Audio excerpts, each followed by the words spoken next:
Hello, welcome back to my channel. Today I have a simple tutorial for you guys, and you may have seen another tutorial for this, but I didn't find any that help you figure out how to size it. So I'm going to show you how I am going to size mine.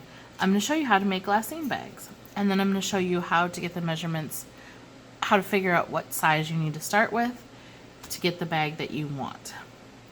I hope that makes sense. All right, so what we're going to do is first we need to determine the size of bag that we want. Okay, I'm going to make a 5x7 size bag. Oh, I'm sorry, first you need your supplies. So I'm going to use this wax paper that I got from the Dollar Tree.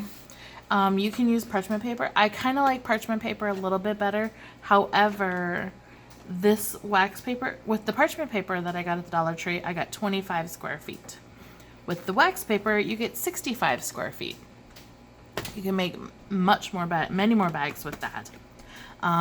So I thought I would try this one, and it's not too bad. It turns out pretty much like a glassine bag. I really like this. I will tell you though that I did use one from Walmart. I used wax paper from Walmart, and I didn't really like it. It's much clearer, if that makes any sense. It's a little more see-through, and this is much waxier. So if you were packaging food, this would be a really good one to use. And I think this was a Reynolds brand. I wanted to try and see if the brand name one was a little bit better, but it's much waxier, and I did not like the way that my hands felt after I was making a whole bunch. If you're just making a few, it probably wouldn't be so bad, but if you were making for food, this would be really good because this is really coated. This one is not quite as coated, and I think maybe it's because it's microwavable, but I'm not sure. But anyways, this is what I'm going to use to make mine, and it turns out pretty good. They also have parchment paper at the Dollar Tree, and you can get parchment paper at Walmart as well. I just kind of looked at it and saw what I wanted to use, and so I did buy the parchment paper. I bought the wax paper from the Dollar Tree. I bought the parchment paper at the Dollar Tree too, and then I did buy the parchment paper and the wax paper from Walmart in a brand name one.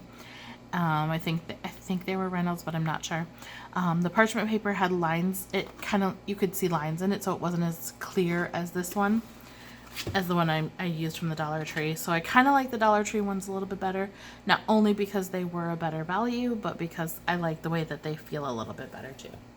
Okay, but that's neither here nor there. That's your choice. You use what you want to use. That's just my opinion. So we're gonna make some bags. And the first thing we're going to do is you're going to figure out your finished size that you want. I want to put something that's 5x7 in mine. So I am going to start with I'm going to figure out my measurements, and I'm going to start with the easiest one. If I want a 5x7, which means I want my bag to be 7 inches tall, the first thing that I need to do is add an inch to that, because we're going to fold up the bottom an inch. So I know that I need my bag to be at least 8 inches. And if you want a little bit more, if you actually want to put something that is 5x7 into it, maybe you want to give yourself 2 inches. So then you make it 9. That it's really up to you how long you want it to be. But here's how I figured out mine. So I want mine to be 5x7. I want my finished bag to be 5x7. So I'm going to add an inch to the 7, and I'm going to have that be 8. And then to the 5, I'm going to double it because we fold it over, and then I'm going to add a 1/2 inch because we need to overlap as well. So that means I want my finished bag to be 5x7. That means I'm going to double it, which is 10, and then I'm going to add a 1/2 inch. So that means I need to cut my paper to 8 by 10.5. So I'm going to cut this down to 8. Okay. And then I'm going to cut it down to 10.5. And usually I'll just cut a whole bunch at a time, just because it's easier that way. But I'm just going to make one with you guys today. All right, so there's my measurements for a 5x7 bag. Let's do one more. Let's say we want a let's say we want a little bag, a 3x5. So to start off, we want our bag to be 5 inches tall. So we're going to immediately add an inch to that, which means we're going to go with 6. Okay. Then we want it to be 3, which means we're going to double it, which is 6. And then add a 1/2 inch, which is 6 1/2. So I'm going to put my paper in here, and I'm going to go to 6 1/2. And I'm going to try to make sure that it is as straight as possible. Now, when I tell you that this is how you figure out the measurements for a certain size bag, what I'm essentially telling you is that this is how you get close to a certain size bag, because the way that we're going to make this, we're not going to measure anything. So our bag is not going to be exact, and that's because it really doesn't matter if it's exact. As long as it's big enough to hold what you want it to hold, it does not have to be perfect. So I just cut this down to 6 now. So now I have a piece of paper that is 6 1/2 by 6. Okay, and because my wax paper is 12 inches, I was able to get 2 out of 1 cut. So that works the same for any size that you want. Say you want a 4x6 bag.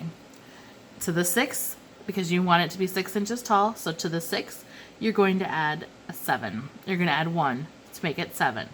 And then to the 4, you're going to double it to make it 8 and add a 1/2 inch, so it's 4 1/2 by 7. Okay? And that works for any size bag that you want. All right, so what we're going to do next then is we're going to start off by putting the size. Generally, you put the biggest size across. So this is 6 inches this way, or 6 1/2 this way, and 6 tall. Okay? All you're going to do is bring the 2 pieces to the center and overlap. I generally overlap about 1/4 inch, but you can do what you want to do. Overlap it, whatever you need to do. And then I fold the sides. And like I told you, I don't measure, so you can do, it doesn't have to be perfect. Okay, so I've done that now.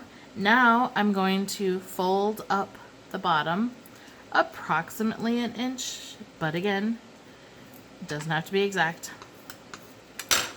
Okay, I think mine generally ends up folding up about 3/4 inch. I just kind of do it to what is pleasing to my eye. Then I'm going to unfold them and I'm going to cut the corners off. Easy peasy. Just like that. Okay, so now I've left with an angled bottom there. Okay, then I'm going to open it up and I'm going to remove the flap from each side. And you could leave this on if you want to. I find that the bag looks much nicer if you remove it. So now this is what we're left with. Okay, that's what it looks like. Now what we're going to do is fold this over and fold this over. Then we take our glue. Now adhesive is a big part of what you're going to use for making these bags. Because they are made from wax paper or parchment paper, they're intended to be non-stick. So it's kind of hard to find something that will hold this together. I tried my tape runner, my ATG glue, and I tried just regular double-sided adhesive. Both of them just wouldn't even stick to it. I also tried hot glue, and as soon as I pulled it together, it just came right apart because it wouldn't stick to this. The one thing that I did find that works is a white liquid glue, and I'm using art glitter glue. I find that this works really well because it dries quickly, and I use a very, very thin line, as thin as you can get, because the more liquid or the more moisture you put on this, the more it's going to wrinkle. Okay.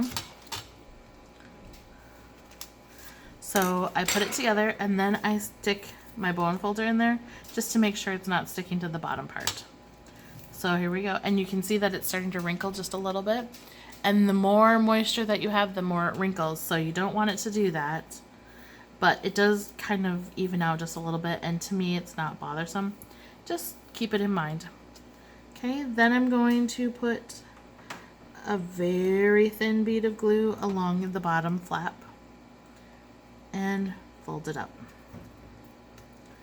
And then just stick it down, and there we have our bag.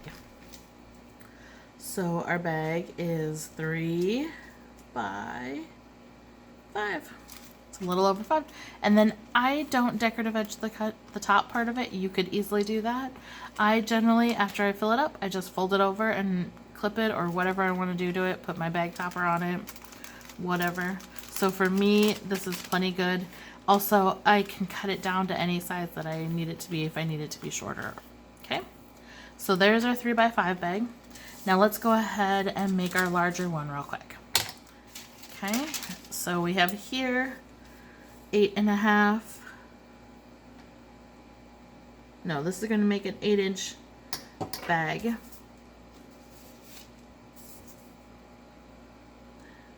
So we're going to start with, no, I'm sorry, we're making a 5 by 7 bag. This is a 5 by 7 size bag.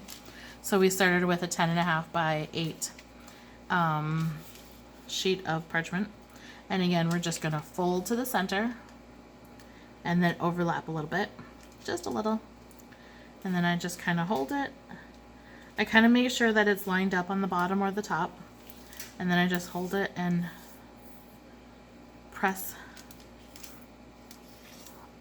the sides like that. Okay, there we go. And then again, we're going to fold the bottom up to whatever pleases your eye. Okay, then we unfold it and trim this off. Okay, then open it up and trim. When I trim this away, also, I do trim up away from the fold line so that I remove some of that, because it's easier to fold if you don't have it overlapped to the bottom fold here. All right, so now we have this. We're gonna fold it back up. Looks good.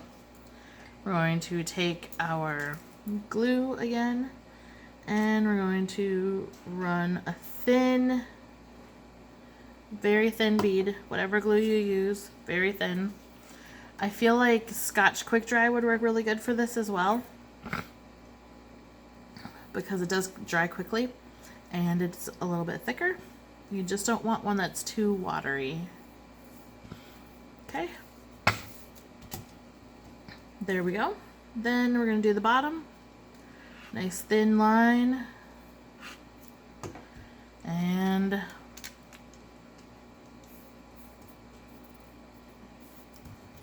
there we go. Looks good. And there we have our finished 5 by 7 paper bag. Now when I tell you the sizes, remember that it's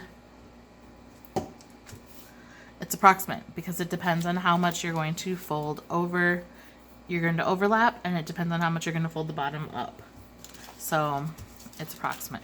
So there is our paper bags, or not our paper bags, our glassine bags. And here's the really fun thing that you can do.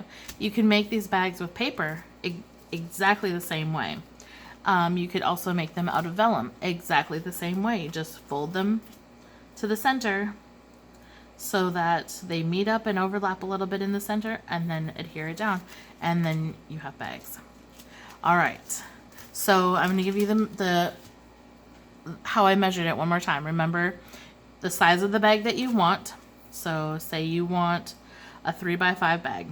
Okay, the first thing that you're going to do is add an inch to the height. So 3 by 5, I want 6. And then the second thing that you're going to do is you're going to double the width. So 3 by 5, I double it to 6, and then you're going to add a 1/2 inch. And so my 3 by 5 is doubled to 6, add a 1/2 inch, and I've got 6.5 by 6. Okay, so remember, add an inch to the height, and to the width you double and add a 1/2 inch. All right, so if you guys have any questions, feel free to email me or leave a comment down below, and I will see you all again soon in another video. Bye-bye now.